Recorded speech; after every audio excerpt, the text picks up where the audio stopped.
제가 캐나다에 이민을 갔을 때 여름방학 때 고등학생 때 얘기입니다. 여름방학 때 맥도날드에서 아르바이트를 한 적이 있습니다. 맥도날드에서 아르바이트 하는 것은 그렇게 많은 기술을 요구하는 일이 아닙니다. 왜냐하면 인스턴트 음식이기 때문에 거기에서 음식을 조리하는 것이 아니고 이미 거의 조리된 음식을 가져다가 냉동했다가 사람의 주문에 따라서 그것을 끄집어내서 그것을 튀기거나 굽기만 하면 되는 것이기 때문입니다. 이것은 그 기업체의 비밀 사실인데, 그래서 제가 맥도날드에서 일을 배울 때 여러 가지 일이 있습니다. 청소하는 일, 쓰레기를 압축해서 버리는 일. 그래서 지금도 쓰레기 버리는 걸 잘합니다. 압축해야 됩니다. 주문 받는 일, 그리고 음식을 만드는 일을 배우는데, 그런데 한 가지 제게 인상이 깊었던 것은 이제 종업원이 손님들에게 주문을 받아가지고 그것을 종이에 적어서 주방에 있는 조리사들에게 주문을 전달할 때 조리사의 첫 마디가 항상 Thank you! 항상 어떻게 보면 이 일을 주문을 해주는 사람이 고맙다고 그래야 될 텐데 이 일을 주문을 받는 사람의 입장에서 Thank you! 라고 말하는 것이 저에게는 참으로 인상이 깊었습니다. 그런데 이 사람들에게는요, 외국 사람들, 서구 사람들에게는 이 Thank you라는 말이 아예 입에 배어버렸어요. 그래서 누가 조금만 도와주기만 해도 Thank you, Thank you very much, Thank you dear. 그래서 병원의 환자들도요, 간호사들에게 늘 Thank you, Thank you 그러죠. 택시 승객도 돈을 주고 자기 돈을 주고 나오면서 Thank you 그래요. 또 버스 승객들도 버스 탈 때 또 내릴 때 기사에게 Thank you 하면서 내리고, 이 사람들에게는 아주 몸에 밴 일이지만 저는 처음에 이것이 아주 생소했습니다. 제가 금요일 철야기도회 때 한 번은 사랑은 하나입니다 이런 제목으로 설교한 적이 있습니다. 하나님을 향한 사랑이나 사람을 향한 사랑이나 이 두 가지 사랑이 서로 다른 게 아니고 하나다. 그래서 사람을 사랑하지 못하는 사람은 하나님도 사랑한다고 말할 수 없고, 하나님의 사랑을 모르는 사람은 사람도 사랑하기가 힘들다. 사랑은 두 개가 아니고 하나다. 이렇게 말씀드린 적이 있는데, 사랑뿐만이 아니고 감사도 결국은 하나입니다. 다시 말하면 사람에게 감사할 줄 모르는 사람은 하나님에게도 감사하지 않습니다. 사람에게 늘 불만이 있고 사람을 늘 미워하고 늘 불평투성이인 사람이 어찌 예배당에 나왔다고 하나님을 예배한다고 하나님께 감사할 수 있을 것 같습니까? 안 그렇습니다. 결국 사람은 예배당 안에서나 예배당 밖에서나 사람은 하나입니다. 마음도 하나고 믿음도 하나입니다. 그렇기 때문에 결국은 내가 평소에 아무도 나를 보고 있지 않을 때 나의 마음가짐과 나의 언어와 나의 삶의 철학이 사람들이 나를 보고 있을 때, 내가 예배당에 모였을 때, 내가 하나님께 예배드릴 때 예배드린다고 내가 달라서 새로운 사람이 되는 것이 아닙니다. 결국은 같은 사람이 같은 입으로 찬양할 것이냐, 미워할 것이냐, 감사할 것이냐, 불평할 것이냐, 결국은 같은 사람이요, 같은 운명이요, 같은 믿음입니다. 이것이 장소가 달라졌다고 해서 변할 것이라고 생각해서는 안 됩니다. 그러므로 여러분, 우리가 사람에게 감사하는 그 감사 속에, 비록 사람에게 감사하는 것이지만은 그 감사 속에는 하나님께 드리는 감사가 거기 포함되어 있어요. 그걸 잊어서는 안 됩니다. 내가 누구에게 감사합니다 라고 말할 때는 그 사람에게만 감사를 표현하는 것이 아니고 그 배후에 하나님, 우주를 다스리고 나의 삶을 다스리고 나에게 이 모든 일을 허락하신 하나님에게도 감사하는 것입니다. 만약에 어느 자녀가 부모에게 왜 나를 이렇게 낳아주셨습니까? 왜 나를 이런 가난한 환경에서 살게 하셨습니까? 라고 불평한다면 그것은 부모에게 하는 불평을 넘어서 하나님에 대한 불평입니다. 본인이 그것을 알든 알지 못하든 직장에서 일하는 직원이 고용주에게 왜 나에 대한 대우가 이것밖에 안 됩니까? 당신은 잘 살면서 왜 나는 이것밖에 안 줍니까? 라고 불평한다면 그것은 고용주에 대한 불평일 뿐만 아니고 하나님에 대한 불평입니다. 어려운 얘기입니다만은 결국 우리가 대항하고 원망하는 모든 것들의 뒤에는 하나님이 계십니다. 결국은 하나님에 대한 원망이요, 하나님에 대한 대항이에요. 반대로 우리가 사랑하고 섬기고 친절을 베풀고 감사하는 모든 대상의 배후에도 하나님이 계십니다. 아주 놀라운 진리입니다. 그렇기 때문에 마음에 불만이 가득한 사람은 그게 비록 눈에 보이는 사람에게 대한 것이라고 할지라도 마음에 불만이 가득한 사람은 기도가 잘 안 돼요. 예배가 은혜가 되지 않습니다. 여러분 부부싸움 한 다음에 기도해 보세요. 기도가 잘 나옵니까? 안 되죠. 힘들죠. 한참 기다렸다가 그리고 회개하고 그리고 배우자에게 가서 여보 내가 잘못했어. 그리고 나서야 기도가 풀리는 겁니다. 예배도 마찬가지입니다. 교회 오다가 막 싸우고 왔다 그래요. 주차하면서 싸웠어요. 그리고 이제 예배당에 들어와서 하나님 감사합니다. 그게 됩니까? 안 돼요. 안 됩니다. 그렇기 때문에 우리가 사랑하고 용서하고 친절을 베푼 다음에 기도를 하면 기도가 잘 돼요. 쉬워요. 하나님이 응답하시는 게 느껴져요. 은혜가 됩니다. 할렐루야. 그 이유가 뭡니까? 결국은 사랑도 하나고 감사도 하나이기 때문입니다. 여러분 만일 우리가 감사의 조건을 외적인 환경에서 찾는다고 생각을 해보세요. 그렇다면 이론적으로는 외적 환경이 좋은 사람일수록 감사를 많이 할 겁니다. 돈이 많은 사람이 돈이 적은 사람보다도 감사를 많이 하고 건강한 사람이 병든 사람보다도 감사를 많이 하고 성공한 사람일수록 더 감사를 많이 하고 사회적인 지위가 높은 사람일수록 감사할 이유가 많을 것입니다마는 신기하게도 그렇지가 않더라고요. 그렇지가 않아요. 여러분 마음속에 우리 마음속에 하나의 가상의 인물을 만들어 놓고 있습니다. 행복한 사람, 모든 조건을 갖춘 사람, 하나님의 축복을 받은 사람. 그 사람은 아마 지금 아마 하나님께 감사하고 있을 거야. 그런데 나는 그 사람과는 달라. 나는 별로 복을 받지 못했어. 나는 별로 축복도 받지 못하고 성공도 못했어. 그래서 나는 감사할 수가 없어. 우리가 이런 식으로 가상의 인물을 만들어 놓고 그 사람은 감사할 수 있겠지. 그 사람은 아마 사랑도 실천할 수 있을 거야. 그러나 나는 아니야. 이렇게 생각을 합니다. 그런데 여러분, 그 가상의 인물은 이 세상에 존재하지 않습니다. 그런 사람 없어요. 모든 것을 축복을 받고 잘 나가기 때문에 하나님께 감사할 수 있는 사람은 없습니다. 있는 것처럼 보이면 그 사람을 찾아가서 유심히 관찰해 보세요. 두 가지를 발견하게 될 텐데, 하나는 내가 원래 생각했던 것처럼 그 사람이 성공적인 삶을 사는 것이 아니라는 사실을 발견하게 될 것이고, 둘째는 내가 생각하는 것처럼 그 사람이 그렇게 감사하고 기뻐하는 것이 아니라는 것을 발견하게 될 것입니다.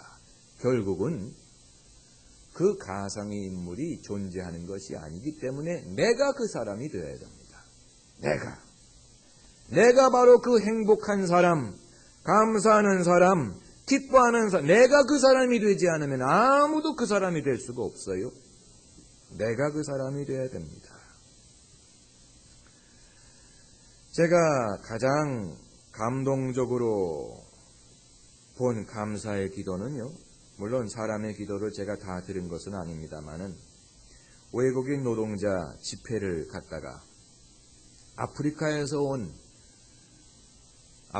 목회를 하다가 이제 좀 경제적으로 어려워져서 목회를 잠시 쉬고 한국에 가서 일을 몇 년 하고 돈을 많이 벌어서 다시 이제 아프리카에 돌아가서 목회를 하겠다는 분이 계십니다. 그런 분들이 왕왕 계세요. 그래서 외국인 노동자 사역을 할 때 직접 우리가 영어를 하고 외국인 언어를 하지 못하더라도 그들 중에 목회자들을 발견해서 그들로 하여금 목회를 할 수 있도록 도우면 저절로 선교가 되더라고요. 그런데 그런 아프리카에서 오신 한 분이 이제 예배를 인도하면서 설교는 제가 하고 그분이 사회를 보는데요. 제가 그날 설교를 아마 잘했나 봐. 그래서 설교가 끝난 다음에 그분이 인도를 하면서 한국말로 기도를 하더라고. 한국말. 다른 건 영어로 하는데 기도를 할 때 한국말로 해요. 확실히 그 한국어가 은혜로운 언어인가 봐요. 아마 기도를 할 때는 그 기도의 훈련을 한국 사람한테 배운 것 같아요. 그래서 한국말로 기도를 하면서 뭐라고 말하냐면 하나님 감사합니다 하는데요. 그냥 한마디 하고 끝날 줄 알았는데 하나님의 은혜가 그에게 임해서 감사합니다 말하는 순간에 하나님의 은혜가 임해가지고 감사합니다 주여 감사합니다 계속 감사하다는 거예요. 그런데요, 그 사람의 감사 기도를 듣는데 제 마음이 부끄러워지더라고. 나는 저 사람만큼 그렇게 감사를 해본 적이 없는 것 같아요. 그런데 무슨 감사의 조건이 있는지는 모르겠는데 하나님이 주신 은혜를 깨달으니까 감사합니다. 그저 무엇 때문에 감사하다는 것도 아니에요. 여러분, 무엇 때문에 감사하다고 생각하는 것도 어떻게 보면 얌체입니다. 네? 하나님 좋은 음식 주셔서 감사합니다. 그러면 음식이 안 좋으면 감사 안 할 겁니까? 네? 좋은 며느리를 주셔서 감사합니다. 그러면 며느리가 마음에 안 들면 원망할 겁니까? 그렇죠? 좋은 집을 주셔서 감사합니다. 그러면 좋지 않은 집에 사는 사람은 감사 못하게 해요? 우리가 얼마나 이기적이고 자기중심적이고 하나님이 나의 비위를 맞춰줘야 된다고 생각하는지 몰라요. 조건부 감사. 그래서 저는 신방 갈 때도요, 아주 그냥 집이 화려하고 그런 집에는요, 오히려 감사할 마음이 안 생기더라고요. 좀 부족하고 그런 집에 신방을 가면 하나님 정말 감사합니다. 그런 데서 감사가 진짜 감사니까. 할렐루야. 그게 진짜 감사합니다. 여러분, 하나님은 공평하십니다. 누가 공평하지 못한 줄 아세요? 사람이 공평하지 못해요. 그렇기 때문에 더 많이 가진 사람이 더 인색하고요. 더 많이 배운 사람이 더 불친절하고 이기적이더라고요. 하나님이 불공평한 게 아니고 사람이 불공평한 겁니다. 잘 명심해야 돼요. 예수께서 말씀하시기를 너희 손이 너희를 실족케 하면 어떻게 하라 그랬습니까? 잘라버리라 그랬죠. 눈이 너를 실족케 하면 뽑아버리라 그랬어요. 그 말을 우리의 삶에 적용하면 만약에 우리가 더 가짐으로써 감사를 못하는 형편이 된다면 차라리 버리는 게 낫다는 얘기예요. 내가 행복하기 위해서 정말로 예수님 잘 믿기 위해서 차라리 버리는 게 낫지 더 가지고 더 많이 누리려고 했더니 더 이기적이 되고 말이죠. 더 자기중심적이 되고 더 불만이 많은 인생이 되어버린다면 차라리 버리는 게 낫습니다. 우리가 더 많이 배움으로써 믿음이 복잡해지고 믿음의 능력을 상실해버린다면 차라리 내가 지금까지 배운 것을 잊어버리는 게 나아요. 포기하고 버리고 희생을 하는 것이 차라리 더 행복해질 수 있는 길입니다. 어느 누구도 이것을 가르치지 않아요. 세상은 좀 더 빠르게, 좀 더 많이, 좀 더 편안하게, 편안한 이 세상. 그게 이 시대의 모토 아닙니까? 그런데 행복의 길은 오히려 그 반대일 수 있어요. 내가 좀 더 단순하게 살고, 더 적게 누리면서 살고, 더 적게 기대하면서 살 때 더 행복해질 수 있습니다. 롯이 아브라함과 함께 있다가 롯이 아브라함을 떠나가니까 비로소 하나님의 계시와 약속이 아브라함에게 임했다. 그랬어요. 너 있는 곳에서 눈을 들어 동서남북을 바라보라. 보이는 것을 내가 다 너에게 주리라. 롯이 그를 떠나가니까 계시가 임했고요. 이사야서 6장을 보면 우시야 왕이 죽던 해에 하나님의 계시가 이사야에게 임하서 내가 하늘을 보니 하나님이 높은 보좌에 앉으셨는데 그 옷자락이 성전에 가득하더라. 우시야 왕이 죽던 해 누군가가 죽고 누군가가 떠나가고 내가 손해를 보고 상실감을 경험하고 희생하고 포기하고 양보했더니 비로소 하나님의 계시가 임하고 이전에 들리지 않던 음성이 들리고 이전에 깨달아지지 않던 것이 깨달아지고 이전에는 경험하지 못했던 은혜가 임하더라는 것입니다. 여러분, 우리를 실족게 하는 것이 무엇인지를 알고 버리세요. 잘라버려요. 포기해버려요. 양보해요. 줘버려요. 그러면 더 큰 은혜를 비로소 경험할 수가 있습니다. 부부가 젊은 나이에 결혼해서 단칸방에 삽니다. 가난하죠? 그러나 그때 더 화목하고요. 더 서로 위하고요. 더 행복합니다. 그런데 이제 경제적으로 어느 정도 안정을 얻고 집도 좋은 집을 얻고 차도 좋고 그런데 이전만큼 화목하지 못하고요. 이전만큼 서로 위하지도 않고 더 많이 싸우고 불만과 불평이 가득합니다. 만약에 이 부부가 하나님께 기도하고 하나님 우리 집이 평안하고 화목하게 해주세요 이렇게 기도한다면 하나님이 어떻게 응답하시겠습니까? 버려라.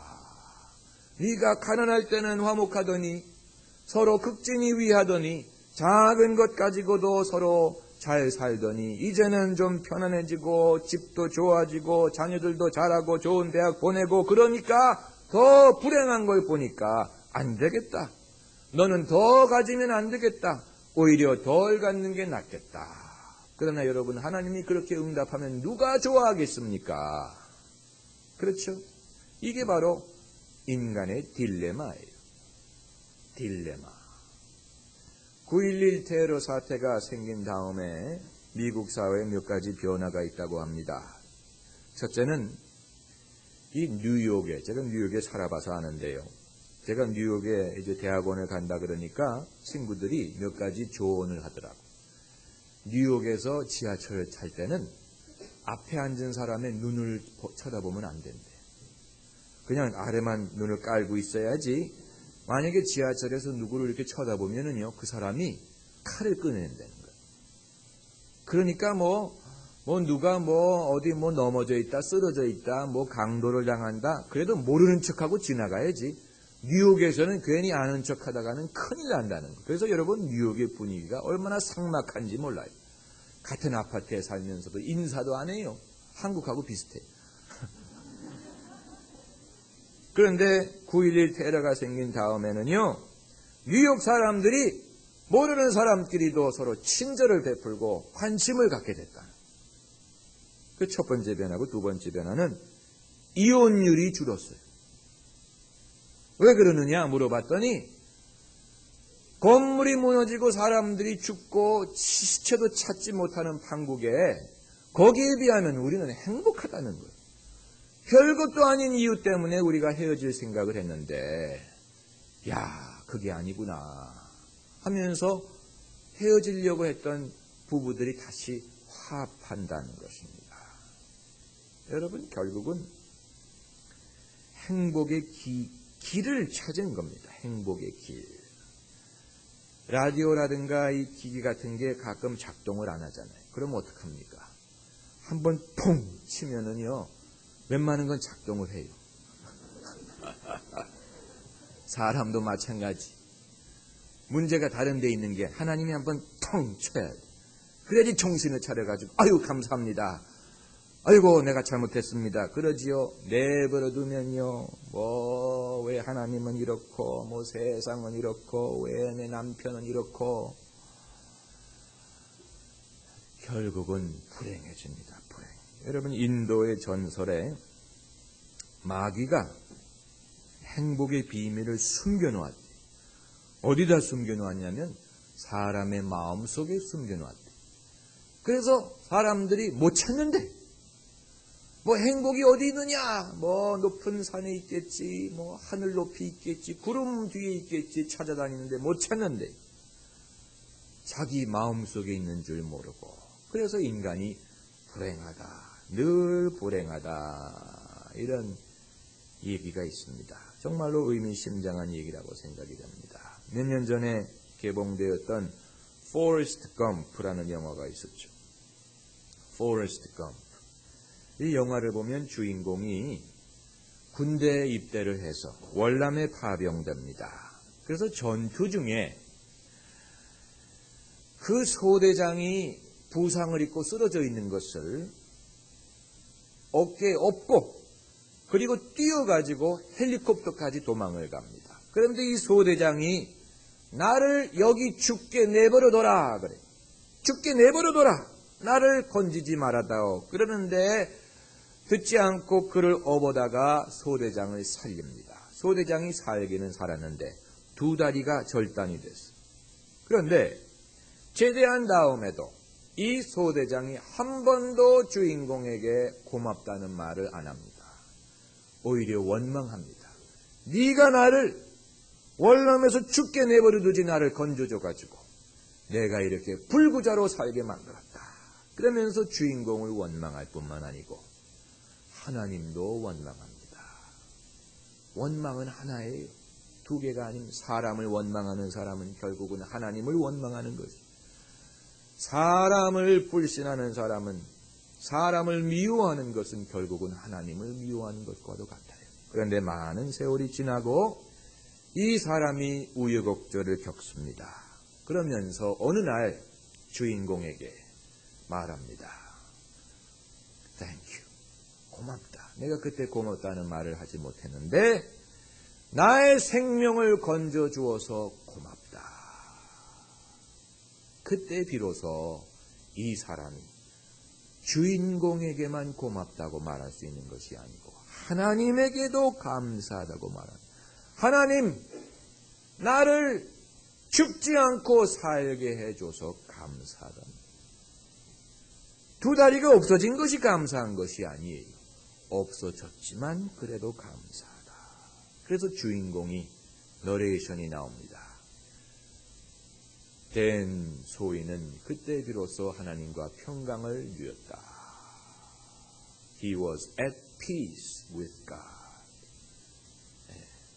하나님과 화평을 누렸다는 것입니다. 여러분, 하나님과 화평을 누리면서 살고 계십니까? 아니면 늘 다투고 씨름하고 저항하는 마음으로 사십니까? 감사라는 말은요, 결국은 하나님이 하신 일을 동의한다는 뜻을 가지고 있습니다. 하나님이 하신 일 잘하셨습니다. 옳은 일을 하셨습니다. 좋은 일을 하셨습니다. 그러기에 감사합니다. 그게 감사예요. 그러므로 감사는 절대적인 신뢰를 전제해요. 하나님의 판단을 신뢰해야 감사할 수 있습니다. 오늘 본문을 보면 오병이어 물고기 2마리와 보리떡 5개를 예수님께 드렸습니다. 기적은요, 기적의 시작은 결과에 있지 않습니다. 5,000명이 먹었다는 것도 기적이지만 기적의 시작은 거기에 있는 것이 아니고 두 가지가 있어요. 이 작은 음식을 자기 것으로 챙기지 않고 예수님께 드렸다는 것이 기적이고요. 또 하나는 그 작은 것을 가지고 예수님이 무엇을 하셨어요? 하늘을 우러러 축사하셨다. 그 말은 감사했다. 하나님 감사합니다. 그것이 기적의 시작입니다. 작은 것을 가지고 하나님께 감사했더니